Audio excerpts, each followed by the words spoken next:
Hi friends, welcome back to DSA placement series. ये video हमारा next video है previous video के continuation में। आई होप आपने लास्ट वीडियो देखा होगा जिसमें मैंने आपको एक छोटा सा क्वेश्चन दिया था कि जब से हेलो अपने आप को दोबारा कॉल करेगा तो क्या वो बार बार मेमोरी में लोड होगा। इससे पहले कि हम इस सवाल का जवाब ढूंढें, आज हम डिस्कस करने वाले हैं मेथड कॉल्स एक्चुअल में कैसे काम करते हैं। ये बहुत इंपॉर्टेंट है। आप चाहे डेटा स्ट्रक्चर्स पढ़ें ना पढ़ें, रिकर्जन पढ़ें ना पढ़ें, कोई भी प्रोग्रामिंग लैंग्वेज अगर आप करते हैं तो आपको पता होना चाहिए फंक्शन कॉल्स या मेथड कॉल्स रन कैसे होते हैं। इस वीडियो में मैं आपसे बात करूंगा स्टैक फ्रेम्स के बारे में, एक्टिवेशन रिकॉर्ड के बारे में, और दो बहुत इंपॉर्टेंट टॉपिक्स होंगे, कॉलिंग टाइम और returning time statement. So there is lot to cover in this video. Without any further ado, let's jump into it. चलिए फ्रेंड्स, तो स्टार्ट करते हैं अपन सबसे पहले डिस्कशन कि कैसे मेथड कॉल्स एग्जीक्यूट होते हैं। जैसा मैंने कहा, इससे पहले कि हम ये समझें रिकर्जन कैसे काम करता है, हमें ये समझने की जरूरत है कि नॉर्मल मेथड कॉल्स जब आते हैं विदाउट रिकर्जन तो कैसे मेमोरी में पिक्चर बनती है, तो क्या क्या होता है एक मेथड कॉल के एग्जीक्यूशन के दौरान। अब मेरी बात समझाने के लिए मैं एक सैंपल कोड ले रहा हूं आपके सामने जिसमें कुछ मेथड्स होंगे। तो लेट्स से हमारे पास पहला मेथड है public static void good morning. Right, good morning एक पैरामीटराइज मेथड है जो पैरामीटर में एक इंटीजर n लेता है, अंदर एक मैसेज प्रिंट करता है गुड मॉर्निंग और साथ में प्रिंट करता है value of n। Okay, next हम एक और मेथड बनाते हैं public static void good afternoon. Good afternoon friends non parameterize method मानते हैं अपन, कोई आर्गुमेंट नहीं ले रहा है, अंदर एक लोकल वेरिएबल बना रहा है ये x की वैल्यू है 10 और ये गुड मॉर्निंग को कॉल कर रहा है by passing x as argument और अपनी तरफ से एक मैसेज प्रिंट कर रहा है good afternoon followed by plus x। और देन हमारा मेन मेथड है, मेन मेथड के अंदर एक इंटीजर a है जिसकी वैल्यू 10 है और इसमें से हमने गुड आफ्टरनून को कॉल करा है और नीचे लास्ट में एक लाइन मैंने लिखी है have a good day. Right, सबसे पहले तो इस कोड के आउटपुट की बात कर लेते हैं which is very very simple. Right, आप सबने प्रोग्रामिंग करी है, आप सबको पता है इस मेथड का पहला आउटपुट, इस कोड का पहला आउटपुट आएगा good morning with the value 10, उसके बाद आएगा good afternoon again with the value 10 जो x की वैल्यू है, और लास्ट में आएगा have a good day. Right, no big deal, इसका आउटपुट प्रिडिक्ट करना बहुत सिंपल है। तो पहले देख लेते हैं आउटपुट वही आ रहा है जो अपन लोगों ने समझा। राइट, पहले गुड मॉर्निंग आ रहा है, फिर आ रहा है गुड आफ्टरनून, फिर आ रहा है हैव अ गुड डे।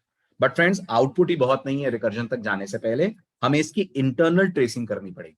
इससे पहले कि हम समझे रिकर्सिव कोड्स कैसे काम करते हैं, ये समझना बहुत जरूरी है कि कोई भी कोड कैसे काम करता है जब उसमें मेथड कॉल्स आते हैं। और गौर कीजिएगा, मैं बात जावा की कर रहा हूं लेकिन जो मैं आपको समझाने जा रहा हूं वो common to every programming language है। आप अगर C++ में भी कोड लिखते हैं और मेथड कॉल्स करते हैं, सी में भी फंक्शन कॉल करते हैं, सब में कॉन्सेप्ट सेम रहने वाला है। ठीक है, तो चलिए इस कोड को व्हाइट बोर्ड पे लेते हैं और व्हाइट बोर्ड पे इस प्रोग्राम की एक एक लाइन को विद डायग्राम में आपको ट्रेस करके समझाता हूं होता क्या है जब मेथड कॉल्स एग्जीक्यूट होते हैं। ठीक है, बस ध्यान रखिएगा पिक्चर में जावा रहेगी बट टेक्निकली जो भी हम पढ़ेंगे वो सारी लैंग्वेजेस के लिए कॉमन है। तो फ्रेंड्स सबसे पहली बात, जैसा आप जानते हैं जब भी आप जावा में कोई कोड रन करते हैं, जावा एग्जीक्यूशन स्टार्ट करती है फ्रॉम मेन मेथड, और मेन मेथड से पहले जावा इस विशेष नाम की क्लास को मेमोरी में लोड करेगी। तो पहले आप इस बात को समझिए जावा के पॉइंट ऑफ व्यू से मेमोरी कितने पार्ट्स में डिवाइडेड होती है।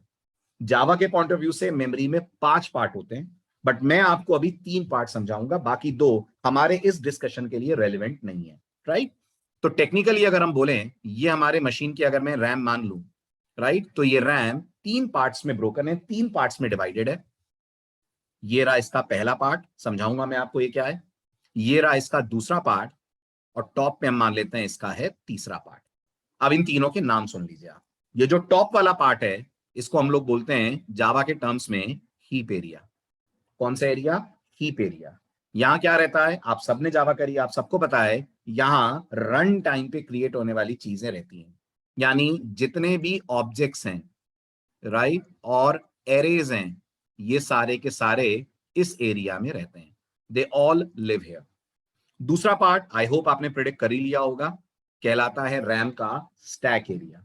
यहां क्या रहता है, हम सबको पता है यहां लोकल वेरिएबल्स रहते हैं, और क्या रहता है वो मैं आपको अभी क्लैरिफाई करूंगा। और फ्रेंड्स सबसे नीचे वाला जो पार्ट आपको दिख रहा है उसको जावा की वोकैबुलरी में हम लोग बोलते हैं मेथड एरिया। ध्यान दीजिएगा इस नाम पे, मेथड एरिया कहलाता है। ये मेथड एरिया के अलावा परम जेन एरिया के नाम से भी जाना जाता है। और अगर आप सीसी प्लस प्लस के बैकग्राउंड से हैं तो ये कोड सेक्शन या टेक्स्ट एरिया के नाम से भी जाना जाता है। नाम बदल जाएगा लेकिन काम सेम है, तो ये अपने आप में कहलाता है मेथड एरिया। अब क्या होगा, जैसे ही आप इस कोड को एग्जीक्यूट करेंगे, जावा सबसे पहले मेथड एरिया में आपकी क्लास को लोड करेगी। कौन करेगा क्लास को लोड? जावा का एक कंपोनेंट करेगा जिसका नाम होता है क्लास लोडर। ये कंपोनेंट होता है जेवीएम में जो आपके प्रोग्राम को मेमोरी में लोड करने का काम करेगा। ठीक है, मैं बहुत डिटेल में नहीं जाऊंगा। अब इस क्लास को जब लोड करा जाएगा तो पहला मेथड कौन सा चलेगा? पहला मेथड मेन चलेगा। तो फ्रेंड्स ये जो नीचे आप मेथड एरिया देख रहे हैं, इसमें हमारे मेन मेथड की complete body, complete code load होगा। यानी किसी भी मेथड का कोड हमेशा मेथड एरिया में लोड होता है, चाहे वो नॉर्मल में सॉरी, चाहे वो नॉर्मल मेथड हो, चाहे वो स्टैटिक मेथड हो, चाहे वो कंस्ट्रक्टर हो, कोई भी मेथड हो, उसका कोड मेथड एरिया में ही लोड होता है। राइट? अब मेथड एरिया में कोड लोड होने के बाद जावा अंदर देखेगी तो एक वेरिएबल आपने बनाया है जिसका नाम आपने दिया हुआ है a विद द वैल्यू 10। कैसा वेरिएबल है फ्रेंड्स? ये लोकल वेरिएबल है। और आप सबको पता होगा लोकल वेरिएबल्स कहां रहते हैं? लोकल वेरिएबल्स स्टैक एरिया में रहते हैं। तो अब आपके स्टैक एरिया में फ्रेंड्स एक मेमोरी रिजर्व होगी। ये जो मैं ब्लू कलर की लाइन ड्रॉ करके आपको दिखा रहा हूं, इस मेमोरी ब्लॉक के अंदर क्रिएट करा जाएगा एक ब्लॉक, और ये ब्लॉक कहलाएगा आपका लोकल वेरिएबल जिसका नाम a है, जिसकी वैल्यू हाल फिलहाल 10 है। ये जो ब्लू कलर का सेक्शन आप देख रहे हैं ये क्या कहलाता है? इसका नाम भी सुन लीजिए। ये सेक्शन अपने आप में कहलाता है एक्टिवेशन रिकॉर्ड। राइट? या इसी का दूसरा नाम होता है स्टैक फ्रेम। हमेशा याद रखिएगा, जितने मेथड्स आप अपने प्रोग्राम के अंदर बना रहे हैं, एग्जीक्यूट कर रहे हैं, सबका बनेगा मेमोरी में एग्जीक्यूशन रिकॉर्ड, स्टैक फ्रेम या एक्टिवेशन रिकॉर्ड। इसको ज्यादा पॉपुलरली अपन बोलेंगे स्टैक फ्रेम। तो एक स्टैक फ्रेम बनेगा जिसमें लोकल वेरिएबल ए आकर स्टोर हो जाएगा। इसके बाद नोटिस करिए आपने गुड आफ्टरनून को कॉल करा है। अब आप मुझे बताइए क्या गुड आफ्टरनून के कॉल पे मेन खत्म है? तो जवाब है नहीं। अभी इसके बाद एक एसओपी है, हैव अ गुड डे, जिसे रन होना बाकी है। तो जब भी कोई मेथड कॉल आता है, हर लैंग्वेज दो इंपॉर्टेंट काम करती है। पहला काम, जिस लाइन से उसे करंट मेथड को कंटिन्यू करना है। अभी करंट मेथड कौन है? मेन है। जिस लाइन से उसे करंट मेथड को कंटिन्यू करना है, उस लाइन का एड्रेस पुश कर देती है एक्टिवेशन रिकॉर्ड या स्टैक फ्रेम में। तो हमारी करंट लाइन कौन सी है जो रन होना बाकी है? system.out.println have a good day. इस लाइन का जो एड्रेस है फ्रेंड्स, वो स्टैक फ्रेम के अंदर जाकर एक्टिवेशन रिकॉर्ड के अंदर जाकर पुश हो जाएगा। आपकी बेटर अंडरस्टैंडिंग के लिए मैं यहां पर इस चीज को एसओपी के नाम से ही दिखा रहा हूं ताकि आपको कंफ्यूजन ना हो। लेकिन याद रखिएगा ये जो मैं एसओपी लिख रहा हूं, एक्चुअल में ये इस लाइन का एड्रेस पुश होगा। तो यहां पर अपन जस्ट फॉर आर पर्पस लिख देते हैं, यहां पर स्टोर्ड है SOP have a good day. Okay, अब ये गुड आफ्टरनून का कॉल एग्जीक्यूट होना स्टार्ट होगा। जैसे ही गुड आफ्टरनून का कॉल एग्जीक्यूट होना स्टार्ट होगा, जावा का पहला एक्शन क्या होगा? जावा का पहला एक्शन होगा मेथड एरिया के अंदर जावा गुड आफ्टरनून के कोड को लोड करेगी।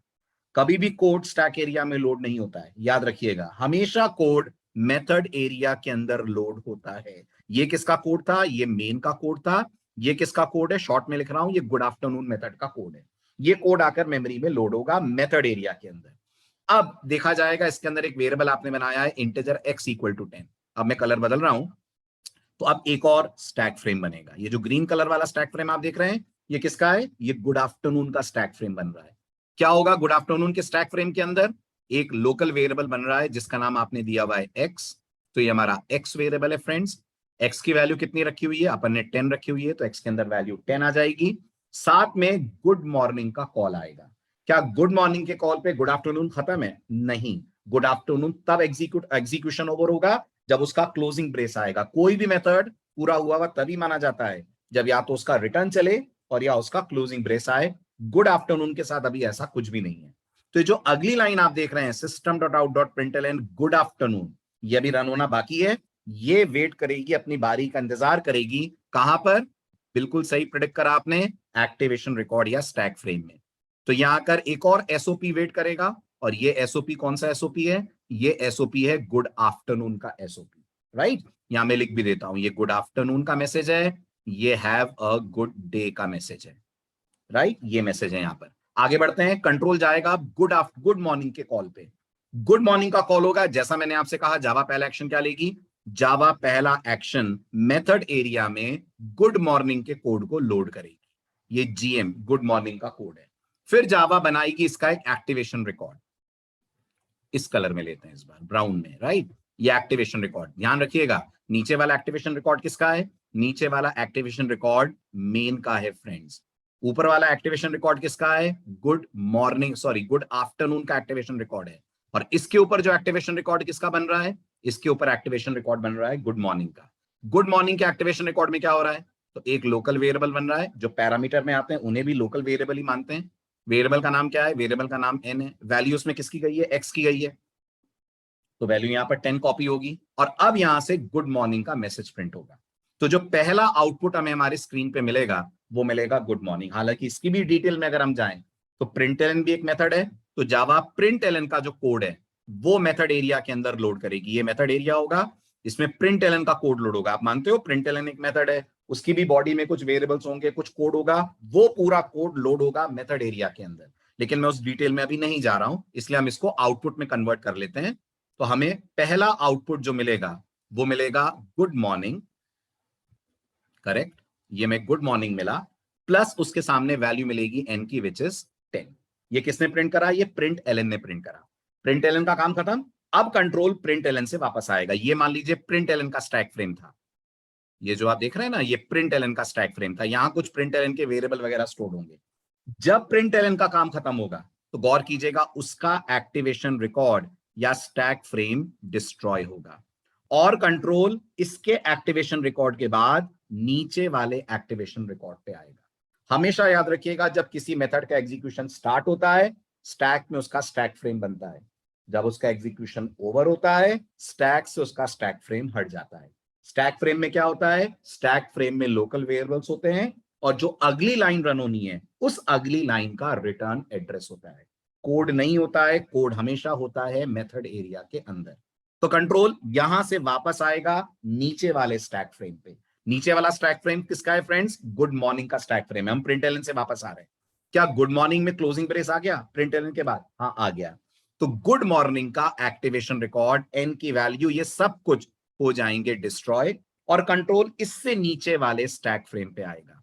गुड मॉर्निंग के नीचे कौन बैठा है? गुड मॉर्निंग के नीचे स्टैक फ्रेम बैठा है गुड आफ्टरनून का।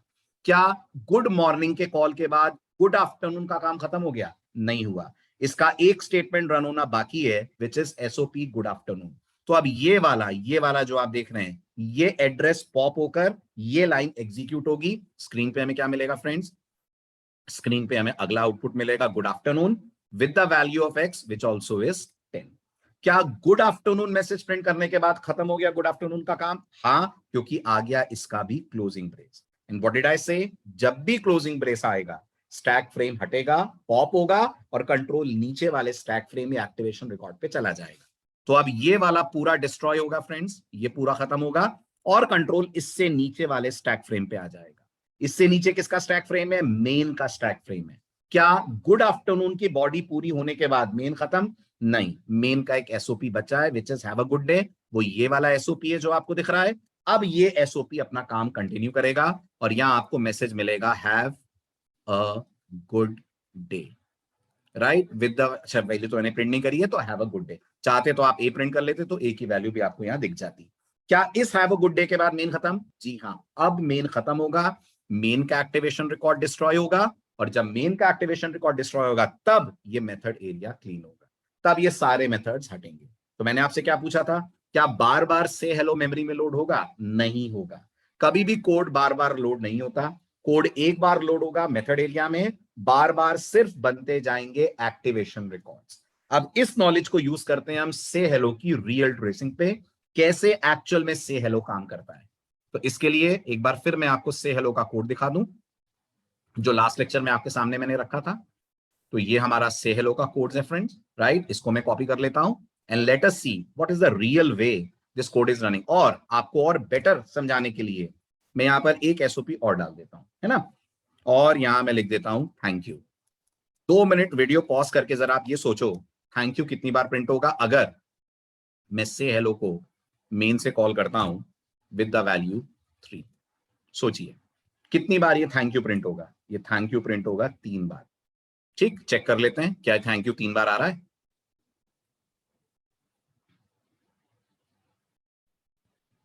आ रहा है। क्यों आ रहा है ये थैंक यू 3 बार? इसका सिंपल रीजन ये है, every time on line number 9 से हेलो विल कॉल इटसेल्फ। जितनी बार से हेलो अपने आप को कॉल करेगा, नेक्स्ट लाइन का एड्रेस स्टैक में पुश कर देगा। वो नेक्स्ट लाइन कौन सी है? वो है थैंक यू वाली लाइन। कितनी बार से हेलो ने कॉल करा होगा? 3 बार कॉल करा होगा अपने आप को। तो 3 बार ये thank you thank you thank you push हुआ, एंड बिकॉज ऑफ दैट आपको पॉप होकर ये 3 बार आउटपुट में नजर भी आ रहा है। इसको डिटेल में ट्रेस करता हूं मैं ताकि आपको अच्छे से रिकर्जन का ट्रेस आए। फ्रेंड्स, बिल्कुल ट्रेसिंग पे ही डिपेंड करना है रिकर्जन में। जब तक आप ट्रेस नहीं करोगे रिकर्सिव कोड्स को, आप नहीं समझ सकते कोड का फ्लो ऑफ एग्जीक्यूशन क्या है। देखकर समझना मुश्किल होगा। पेपर पेन निकालिए और ड्रॉ करते चलिए कैसे कैसे रिकर्सिव कोड्स प्रोग्रेस करते हैं। अगले वीडियो में मैं आपको और एक बेटर तरीका बताऊंगा रिकर्सिव कोड्स को ट्रेस करने का, जिसको बोलते हैं रिकर्जन ट्री। अभी के लिए आप नॉर्मल वे में ट्रेसिंग देख लीजिए कैसे अपन कर रहे हैं। सो ये रहा हमारा से हेलो का पूरा कोड। फ्रेंड्स, ये कोड है। अब इसकी ट्रेसिंग करते हैं। आई होप आपको रैम वाला आर्किटेक्चर वो कॉन्सेप्ट क्लियर हुआ होगा। उसी को मैं यहां कंटिन्यू कर रहा हूं। तो ये हमारी रैम। इस रैम के अंदर क्या क्या है? इस रैम के अंदर 3 पार्ट्स हैं। ओके, पहला पार्ट क्या कहलाएगा? पहला पार्ट हम बोलेंगे मेथड एरिया कहलाएगा, राइट। दूसरी लैंग्वेज में इसको बोलते हैं अपन code section, code segment, text area. Java में इसको बोलते हैं मेथड एरिया। दूसरा पार्ट फ्रेंड्स हमारा होगा स्टैक फ्रेम, बल्कि कह लीजिए स्टैक एरिया। स्टैक फ्रेम तो इसके अंदर बनेगा। और जो तीसरा पार्ट है हमारा वो कौन है? जो तीसरा पार्ट है वो हमारा हीप एरिया है। ठीक है, हीप का भी फिलहाल यहाँ कोई यूज हमें दिख नहीं रहा है। हालांकि टेक्निकली अगर आप सोचें तो जब इसको ट्रेस करते हुए कहीं कोई ऑब्जेक्ट बनेगा तो वो हीप में बनेगा, बट अभी उसको इग्नोर करते हैं हम। अब आते हैं प्रोग्राम के एग्जीक्यूशन को ट्रेस करने पे। जैसा मैंने आपसे कहा, प्रोग्राम जैसे ही रन होगा सबसे पहले कौन स्टार्ट होगा? सबसे पहले मेन स्टार्ट होगा। क्या करेगी जावा? जावा मेथड एरिया में मेन मेथड को लोड करेगी। बहुत सारे स्टूडेंट्स ये भी पूछते हैं सर मेथड एरिया की साइज कितनी होगी? वो आप प्रिडिक्ट नहीं कर सकते, वो डायनेमिक होती है depending on the length of the code. किस हिसाब से जावा को इसको यूज कर रहा है वो जावा तय करती है। बट अभी के लिए मान लेते हैं कुछ सब्सटेंशियल साइज मेथड एरिया की लेकर जावा मेन मेथड को लोड करेगी। अब मेन मेथड के अंदर फ्रेंड्स क्या आ रहा है? से हेलो का कॉल आ रहा है। जैसे ही से हेलो का कॉल आ रहा है, अच्छा मेन मेथड में और क्या हो रहा है? अगर आप टेक्निकली सोचें तो ये एक स्टैक फ्रेम बनेगा।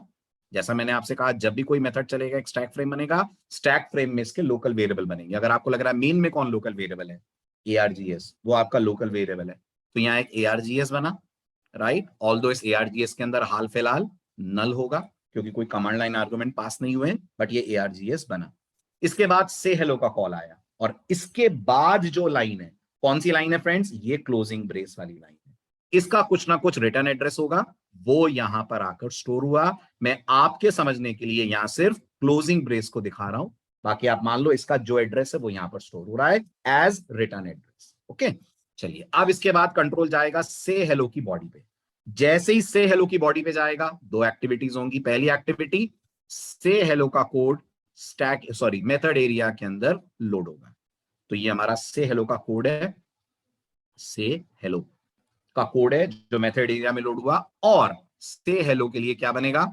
जैसा अपन ने डिस्कस करा, से हेलो के लिए बनेगा एक स्टैक फ्रेम। ये रहा से हेलो का स्टैक फ्रेम। से हेलो के स्टैक फ्रेम में क्या बना? तो सबसे पहली चीज, एक लोकल वेरिएबल n बना। n की वैल्यू कितनी है? n की वैल्यू वही है जो आपने मेन से पास करी है 3। ये n बना। ओके, इसके बाद कंडीशन टेस्ट हुई, if n double equal to 0 condition goes false. जैसे ही कंडीशन फॉल्स हुई, 3 एक्टिविटीज हुई। पहली एक्टिविटी, स्क्रीन के ऊपर ये हेलो का डिस्प्ले होना हुआ। तो स्क्रीन के ऊपर हेलो प्रिंट हुआ। तो क्या प्रिंट हुआ? हेलो। उसके बाद सेकेंड कॉल आया विच इज से हेलो n-1। क्या इस कॉल पे से हेलो का काम खत्म है? नहीं है, एक एसओपी वाली लाइन चलना बाकी है। तो इस एक्टिवेशन रिकॉर्ड में फ्रेंड्स एक एसओपी वाली लाइन पुश हो जाएगी with the message thank you. गौर करिएगा, ये सिर्फ वेट करेगी, अभी चलेगी नहीं। ये इंतजार करेगी अपनी बारी आने का, जब कंट्रोल वापस लौटेगा तो इस लाइन को चलाएगा। तो यहां थैंक यू वाला पार्ट रहेगा। ओके, और से hello n-1, what is n-1? 2 के कारण से हेलो लोड होगा। दोबारा मेथड एरिया में लोड होगा नहीं, सिर्फ स्टैक फ्रेम बनेगा, एक्टिवेशन रिकॉर्ड बनेगा, मेथड एरिया में से हेलो की दूसरी कॉपी नहीं बनेगी। ओके, तो फिर क्या करेगी जावा? जावा फिर मेमोरी में बनाएगी एक स्टैक फ्रेम। ये रहा से हेलो का एक सेकंड स्टैक फ्रेम, क्योंकि सेकंड टाइम से हेलो कॉल हुआ है। ये स्टैक फ्रेम में क्या होगा? n की वैल्यू पास होगी। अब की बार कितनी पास होगी? अब की बार n की वैल्यू 2 पास होगी, और साथ में हेलो प्रिंट होगा, बिल्कुल होगा। तो स्क्रीन पे हमें दूसरी बार हेलो मिलेगा, है ना। टोटल 6 मैसेजेस आने, 3 हेलो 3 थैंक यू, तो दूसरी बार हेलो मिलेगा, और से हेलो का नेक्स्ट कॉल एग्जीक्यूट होने की तैयारी करेगा। बट इससे पहले कि से हेलो का next call with the parameter 1 call हो, system dot out dot println thank you दूसरी बार एक्टिवेशन रिकॉर्ड में पुश हो जाएगा। तो ये रहा हमारा दूसरा SOP with the message thank you. Clear? तो एसओपी थैंक यू, ये हमारा दूसरा थैंक यू स्टोर हुआ, और से हेलो n-1 का कॉल स्टार्ट हुआ। n-1 now will give us 1। क्या से हेलो n-1 एक कॉल है? बिल्कुल है। एक बार फिर जावा मेमोरी में क्या करेगी? एक्टिवेशन रिकॉर्ड क्रिएट करेगी। किसका एक्टिवेशन रिकॉर्ड क्रिएट करेगी? से हेलो का ही एक्टिवेशन रिकॉर्ड क्रिएट करेगी। क्या हो जाएगा यहां पर n की वैल्यू फ्रेंड्स? यहां पर n की वैल्यू अगर आप गौर से देख रहे हो तो 1 हो जाएगी। 1 के लिए इफ ट्रू होगा कि फॉल्स होगा? 1 के लिए इफ फॉल्स होगा। क्या प्रिंट होगा? तीसरी बार स्क्रीन पे प्रिंट होगा हेलो। से हेलो का अगला कॉल स्टोर होगा, बट इससे पहले कि वो चले एक और एसओपी स्टैक में पुश हो जाएगा, और ये एसओपी अपने साथ क्या पुश करेगा? थैंक यू तीसरी बार पुश करेगा। ये जितने ब्लैक में एसओपी दिख रहे हैं सब थैंक यू के एसओपीज हैं। ओके, तो ये हमारा थैंक यू पुश हुआ, और अब ये से हेलो का कॉल विद द पैरामीटर और आर्ग्यूमेंट 0 पास होगा। अब n-1 की जगह 0 हो जाएगा, क्योंकि n की वैल्यू 1 है। जब 0 पास होगा, ध्यान दीजिएगा, एक और स्टैक फ्रेम बनेगा, बिल्कुल बनेगा। मेमोरी के अंदर n आएगा, बिल्कुल आएगा। n की वैल्यू कितनी आएगी? n की वैल्यू 0 आएगी। बट जब n की वैल्यू 0 आएगी तो ये इफ कंडीशन सेटिस्फाई हो जाएगी। सेटिस्फाई होते ही रिटर्न चलेगा। मैंने क्या कहा? रिटर्न चलते ही दो चीजें होती हैं। जो करंट एक्टिवेशन रिकॉर्ड है, टॉप वाला एक्टिवेशन रिकॉर्ड करंट रिकॉर्ड है, वो एक्टिवेशन रिकॉर्ड डिस्ट्रॉय होगा, तो ये डिस्ट्रॉय होगा, और कंट्रोल इससे नीचे वाले एक्टिवेशन रिकॉर्ड पे पहुंचेगा। तो कंट्रोल कहां पहुंचा? इससे नीचे वाले एक्टिवेशन रिकॉर्ड पे पहुंचा। इससे नीचे वाले एक्टिवेशन रिकॉर्ड पे से हेलो का काम खत्म है, तो अब ये थैंक यू को चलने का मौका मिलेगा। तो आपको पहला थैंक यू दिखेगा, जो एक्चुअल में तीसरा पुश हुआ थैंक यू था। अगर आप ट्रेस कर रहे हो तो आपको पहला थैंक यू दिखेगा। ये थैंक यू हो गया। ये थैंक यू के बाद मेथड की बॉडी कंप्लीट हो गई, अगर आप टेक्निकली सोचें। Very good. तो ये वाला जो स्टैक फ्रेम है, ये अपना काम खत्म हुआ मानेगा, और कंट्रोल इससे नीचे वाले स्टैक फ्रेम पे जाएगा। इससे नीचे वाले स्टैक फ्रेम पे एक और एसओपी थैंक यू वेट कर रहा है अपनी बारी आने का। तो इस एसओपी थैंक यू को चांस मिलेगा चलने का। सेकंड थैंक यू आपको स्क्रीन पे दिखेगा। क्या थैंक यू के बाद कोड बंद हो गया? जी हां, बंद हो गया।